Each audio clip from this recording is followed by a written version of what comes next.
The Lord be with you. I'm Deacon Keith Fournier, and our first reading is from the Apostle Paul's letter to the Romans. And really, I know of nothing good living in me, in my natural self, that is. For though the will to do what is good is in me, the power to do it is not. The good thing I want to do, I never do. The evil thing which I do not want, that is what I do. But every time I do what I do not want to, then it is not myself acting, but the sin that lives in me. So I find this rule, that for me, where I want to do nothing but good, evil is close at my side. In my inmost self, I dearly love God's law, but I see that acting on my body, there's a different law which battles against the law in my mind.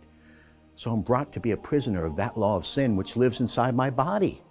What a wretched man I am. Who will rescue me from this body doomed to death? God, thanks be to Him through Jesus Christ our Lord.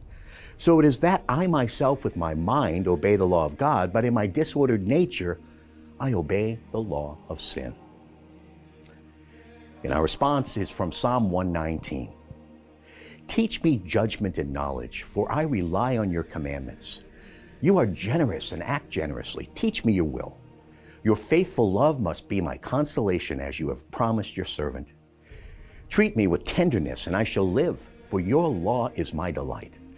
I shall never forget your precepts, for by them you have given me life. I am yours, save me, for I seek your precepts. A reading from the Holy Gospel according to St. Luke. Jesus said again to the crowds, when you see a cloud looming up in the west, you say at once that rain is coming, and so it does. And when the wind is from the south, you say it's going to be hot, and so it is. Hypocrites! You know how to interpret the face of the earth and the sky. How is it you do not know how to interpret these times? Why not judge for yourselves what is upright?